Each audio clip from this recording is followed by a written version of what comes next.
This portion is brought to you by benzoic acid plus salicylic acid, Fungisol. Kate-kate sa balat? Baka funja yan! I-Fungisol mo!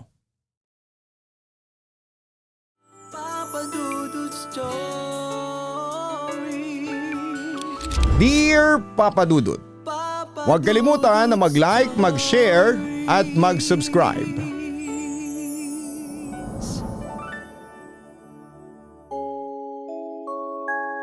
Magandang araw po sa inyo at sa lahat ng mga nakikinig sa programa mo. Taga-subaybay mo ako gabi-gabi habang nagtatrabaho sa isang maliit na bakery dito sa probinsya. Matagal ko nang gustong isulat ito, Papa Dudut, kaya lang ay tuwing hahawak ako ng ballpen, nangangatog ang kamay ko. Para kasing kapag sinusulat ko ay bumabalik ako roon, Papa Dudut.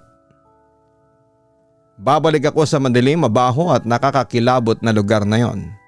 Ako nga pala si Yocasta. Tunay kong pangalan yan, 1 linggo bago ako mag-18 ay tumakas ako sa impyernong kinalakhan ko. Hanggang ngayon ay nagtatago pa rin po ako. Ang kwentong ito ay tungkol sa kultong kinagisnan ko rito mismo sa Pilipinas. Sa isang nakatagong baryo sa bulubundukin ng Katagalugan na tinatawag nilang ang Kanlungan ng Dalisay na Liwanag. Papa Dudut, pakiusap, huwag mong aalisin ang alimang bahagi ng sulat ko. Gusto kong marinig ng mga tao kung gaano kadilim ang pwedeng puntahan ang utak ng tao kapag ginamit ang pangalan ng Diyos para makapanakit. Hindi ko piniling maipanganak sa kulto. Yan ang pinakamasakit na katotohanan sa mga tulad kong second generation kids. Wala namang kaming choice. Hindi kami tulad ng mga matatanda na pumasok doon dahil nalinlang sila o may hinahanap silang sagot sa buhay nila. Kami ay doon na kami idinilat, doon kami tinapon ng tadhana. Para sa akin noong bata pa ako'y normal lang ang lahat, normal lang na walang telebisyon. Normal lang na walang ibang taong nakikita maliban sa halos 50 pamilyang nakatira sa loob ng mataas na bakod na gawa sa mababagsik na barbed wire at kawayan.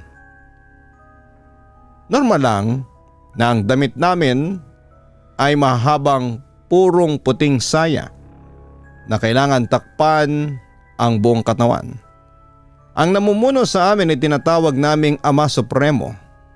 Si Ama Ruben, isang matandang lalaki na may mahabang puting balbas at may mga matang parang laging nakatitig sa kaibuturan ng kaluluwa mo. Ito ang buhay namin doon: dasal, pag-aayuno, takot, konsensya, hula ng katapusan ng mundo, isolation at higit sa lahat ang walang katapusang pakiramdam na kasalanan mo kung bakit ka nasasaktan. Pero may isang malaking pagkakaiba ang kultong kinagisnan ko sa ibang mga balita na naririnig mo. Sa karamihan ng mga grupo pinagbabawal ang sex, hindi ba? Sa amin po ay baliktad. Sa kanlungan, ang tawag nila ay sex ay paghahandog ng laman. Highly encouraged, hindi mali, enforced, yun ang tamang salita. Pinipilit, ginagawang obligasyon. Nagsimula ang lahat ng takot ko noong mag-9 na taong gulang ako. Tanda ko pa noong unang beses kong ma-realize na hindi pala ligtas ang bahay namin. Tulog na ang lahat ng gabi na yon, maulan at ang ingay ng patak ng ulan sa bubong na yero. Biglang bumukas ang pinto ng kwarto namin ni nanay. Pumasok ang 2 lalaki na kaputing kapa, mga bantay liwanag ni Ama Ruben. Nilapitan nila si nanay, walang salita at hinawakan lang nila ang braso ni nanay at hinila pa itaas. Nanay, saan kanila dadalhin? Tanong ko habang umiiyak. Nakakapit sa laylayan ng duster niya. Lumingon si nanay sa akin, ang mata niya, Papa Dudut, ay patay. Walang buhay, para siyang isang bangkay na naglalakad. Huwag kang maingay, Yocasta. Bulong niya sa akin, nangangatog pa ang boses. Makisama ka para sa pagliligtas ito ng ating kaluluwa. Baka galitin mo ang Diyos. Papa Dudut, ang panoorin mo ang sarili mong ina. Nahihilahin palabas ng kwarto habang sumusulyap sa iyo. Nang may matinding takot, yun ang unang beses na naintindihan ko na kung ano ang ibig sabihin ng salitang takot. Hindi ako nakatulog ng gabing yon, nakatingin lamang ako sa kisame habang naririnig ko ang mahinang usal ng dasal mula sa malayo na nakahalo sa iyak ng mga babae sa karatig bahay. Yun ang normal sa amin at naniniwala ako na ganoon talaga ang mundo. Habang lumalaki ako ay napapansin ng mga nakakatanda na hindi ako katulad ng ibang mga bata. Ang ibang mga bata mabilis sumunod. Kapag sinabing lumuhod sa munggo, habang nagdarasal ng 5 oras, luluhod sila ng walang kuskus balungos. Kapag sinabing ipamigay ang pagkain sa pinuno para mag-ayuno ay ibibigay nila. Pero ako may galit sa loob ko. Hindi ko mapigilan. Natanong ko sa sarili ko bakit kailangan masaktan muna bago makapunta sa langit. Noong 13 taong gulang ako ay tumanggi akong kainin ng sacred bread, isang uri ng tinapay na ginawa mula sa masiselang ingredients na sinasabi nilang binasbasan ni Ama Ruben. Amoy panis ito at nakakasuka.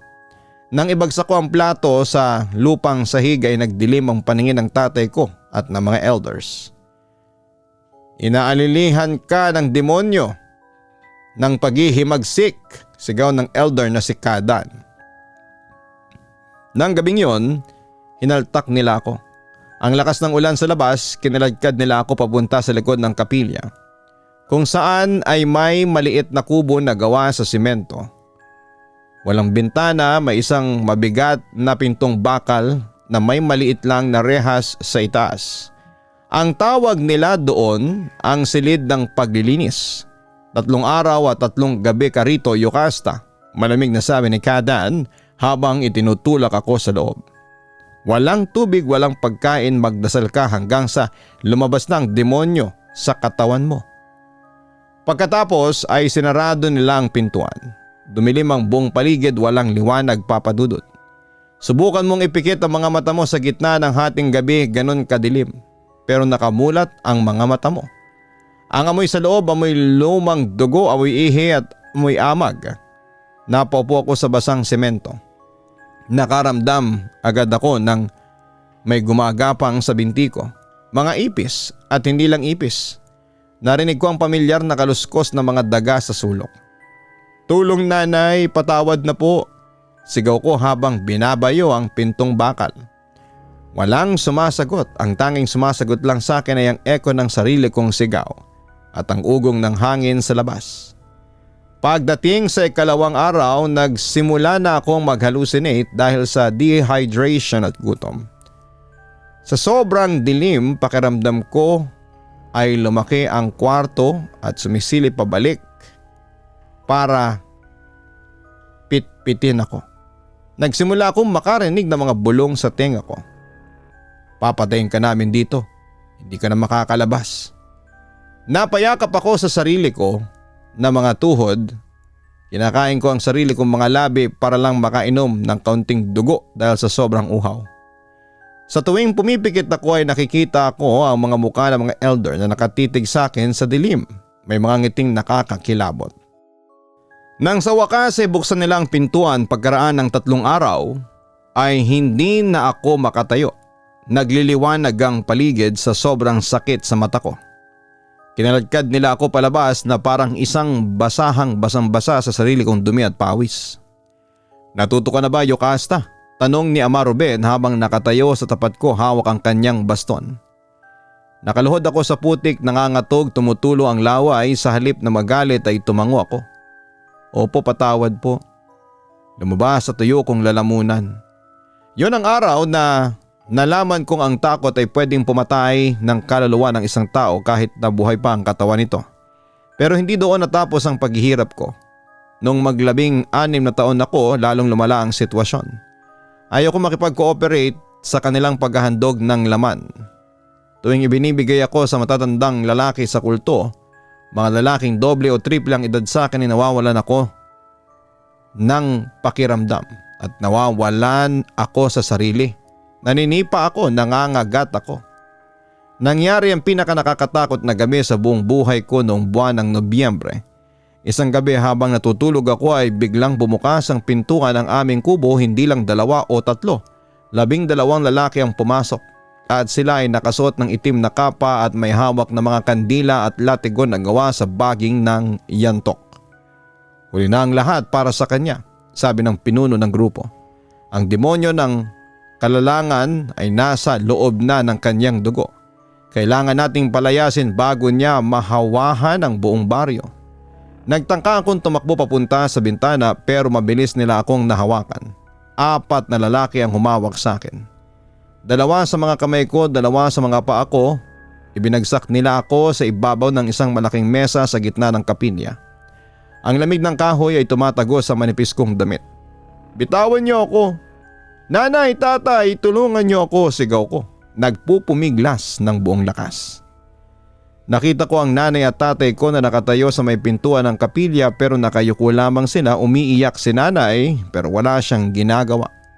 Hindi man lang siya tumitig sa mata ko at pinapanood lamang nila akong itali ng mga lalaki gamit ang makapal na lubid sa 4 na sulok ng mesa. Nagsimula na ang ritual. Namatay ang karamihan sa mga ilaw. Ang tanging liwanag lang ay mula sa 12 kandila na nakapaligid sa mesa. Ang mga lalaki ay nagumpisang maglakad pabalik sa paligid ko habang nag-uusal ng wikang hindi ko naman maintindihan.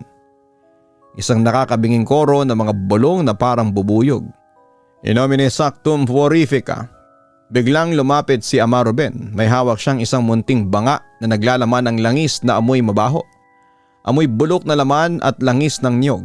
Itinapon niya ito sa mukha ko. Napasigaw ako dahil napunta ito sa mga mata ko. Ang mata ko masakit!" sigaw ko habang nagpupumiglas. Ang hapde at para itong asido na sumusunog sa balat ko. "Umalis ka, demonyo!" sigaw ni Ama Ruben. Pagkatapos ay naramdaman ko ang unang hampas ng latigo. Tumagos ang sakit sa likod ko. Mapapakapit ka sa hangin sa sobrang hapde. Sumuko ka na sa liwanag. Bitawan mo ang katawan ng batang ito. Habang hinahagupit nila ako, ang 12 lalaki paulit-ulit na sumisigaw at nagdarasal ng mabilis. Ang boses nila ay naghahalo-halo at nagiging isang nakakatakot na ingay na lumalabon sa buong silid. Nagsimula silang humawak sa ulo ko, sa dibdib ko, sa tiyan ko at pumipilipit ang katawan ko sa sakit at sa dumi ng pakiramdam. Nararamdaman ko ang dugo na gumagapang mula sa likuran ko, papunta sa kahoy ng lamesa. Ang amoy ng sarili kong dugo ay humahalo sa amoy ng kandila at mabahong langis. "Pakiusap, tama na po, hindi na po ako lalaban. Tama na po," pabulong kong pagmamakaawa. Nawawala na nga ako ng boses. Pero mas lalo pa nilang nilaro ang isipan ko. Lumapit ang isa sa mga elders sa tenga ko at bumulong ng malamig. "Wala nang makakarinig sa iyo sa labas, Yocasta. Kahit ang Diyos ay nasusuka sa iyo ngayon. Dito ka mamamatay kung hindi ka magpapasakop."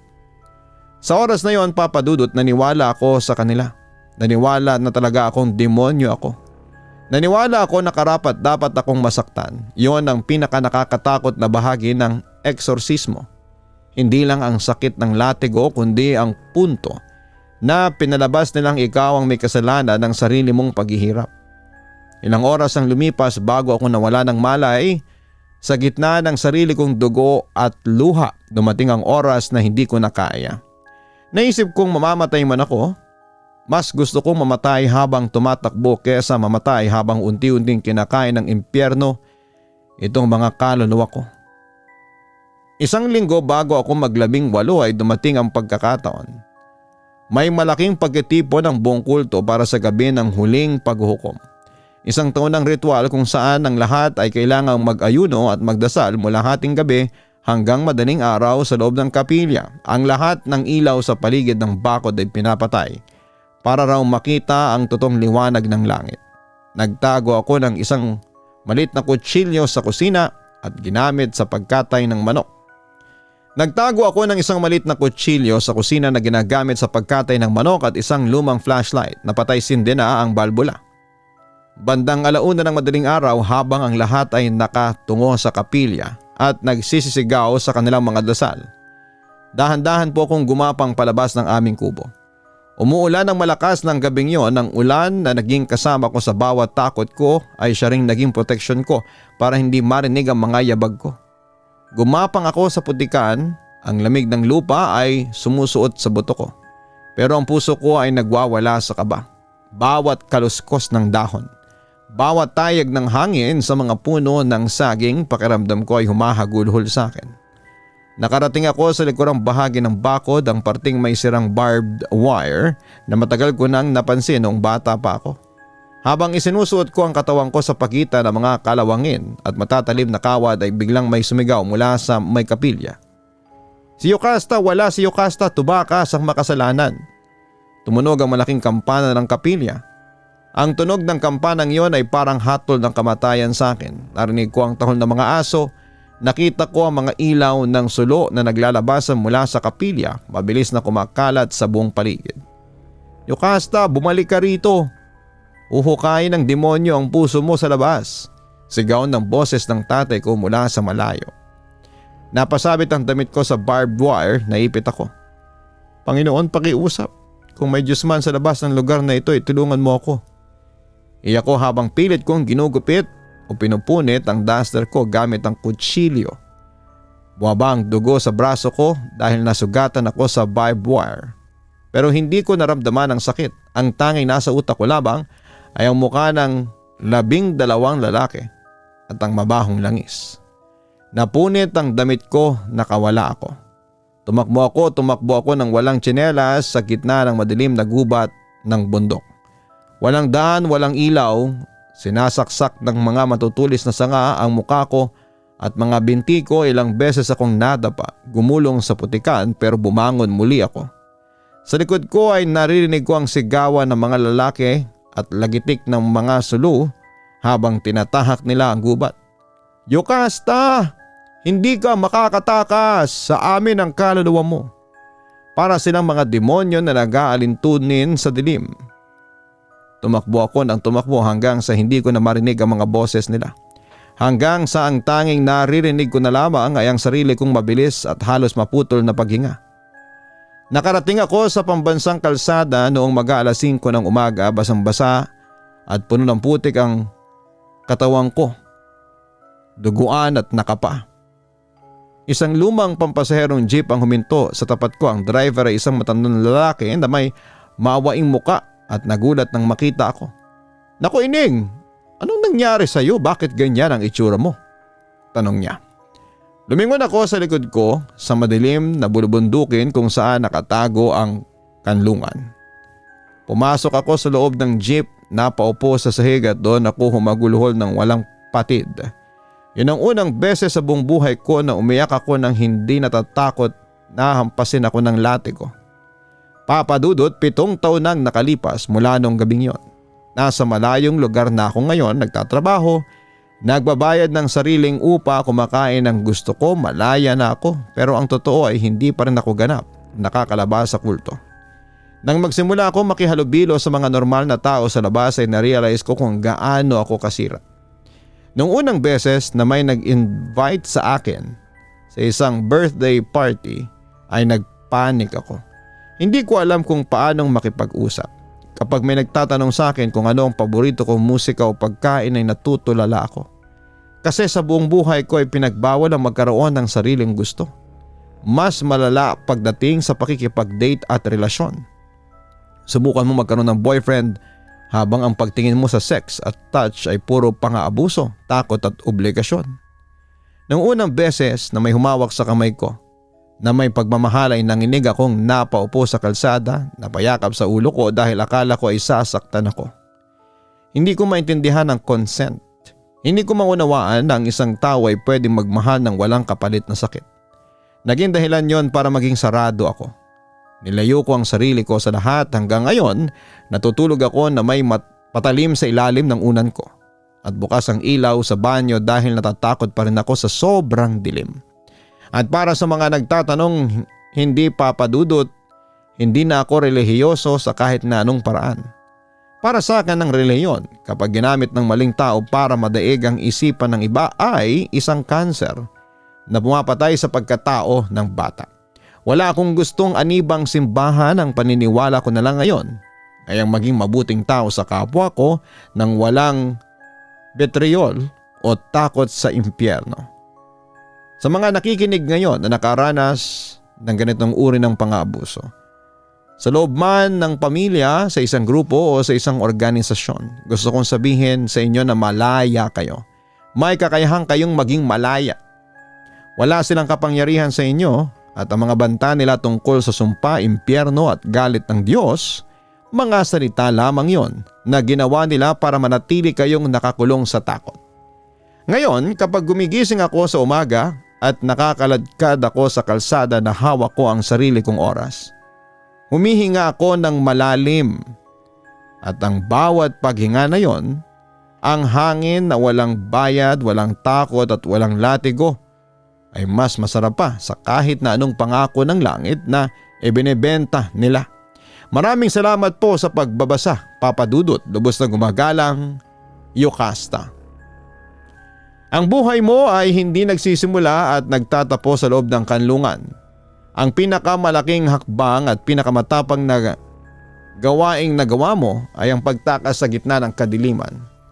Patunay ito ng likas na lakas sa loob mo na hindi mo kailanman kayang burahin ng kahit na anong latigo, pag-aayuno o maling aral. Para sa mga sugat na hindi nakikita, huwag mong madaliin ang iyong paghilom.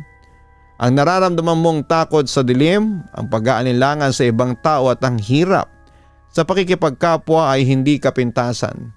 Ito ay likas na depensa ng isang taong na matagal nang pinagkaita ng kaligtasan. Patawarin mo ang iyong sarili tuwing nahihirapan kang magtiwala. At kung may pagkakataon ay subukan mong humingi ng tulong sa isang profesional na tagapayo o therapist na makakatulong sa iyo na unti-unting buksan at linisin ang mga ala-alang pilit na nakatali sa iyong katawan. Nararapat kang makaranas ng pagmamahal ng walang takot, walang kapalit na sakit at walang obligasyon. Ipinapakita ng pait ng naging karanasan mo ng pananampalataya ay kailanman ay hindi dapat ginagawang kasangkapan para mangalipin, manakot at maglimita ng kalayaan ng isang tao. Ang tunay na panganib ay hindi lamang nagmumula sa mga hayag na masasamang elemento sa lipunan, kundi maging sa mga taong gumagamit ang pangalan ng Diyos upang maghasik ng takot, kontrolin ang isipan ng iba at pagtakpan ng kanilang sariling pang-aabuso. Ipinapaalala nito na ang mga batang tulad mo na isinilang sa ganong sistema ay mga walang kasalanang biktima na may karapatang bumuo ng sarili nilang pagkatao sa labas ng dogma. Sa huli, ang pinakamakapangyarihang anyo ng paglaya ay ang muling pag-angkin sa sariling buhay, isipan at bawat malayang paghinga na walang sinumang tao ang may karapatang mag-alis. Hanggang sa muli, ako po ang inyong si Papa Dudut. Huwag kalimutan na mag-like, mag-share at mag-subscribe. Maraming salamat po.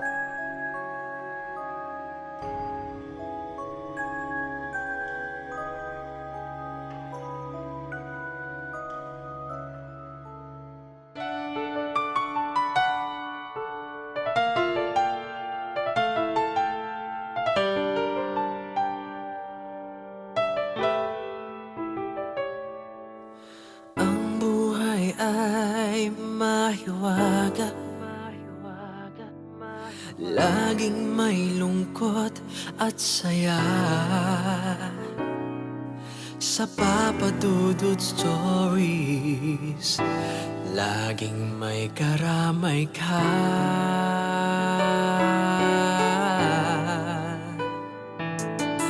Mga problemang kay bigat, dito ay pakikinggan ka. Sa Papa Dudut Stories, kami ay iyong kasama. Dito sa Papa Dudut Stories, ikaw ay hindi nag-iisa.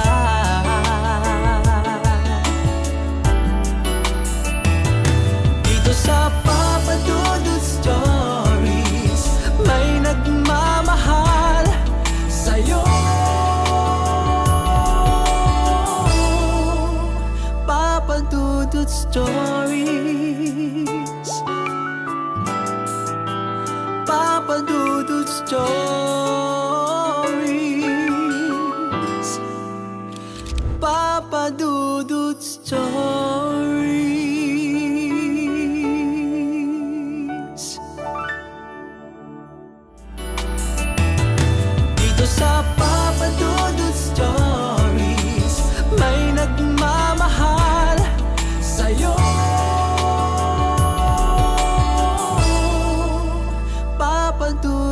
Stories. Papa Dudut Stories. Hello mga ka-online, si Papa Dudut po ito. Nagustuhan niyo ba ang kwento natin ngayong araw? Pwede kayong mag-post ng inyong mga komento at huwag din kalimutan na mag-like, mag-share at mag-subscribe. Maraming salamat po.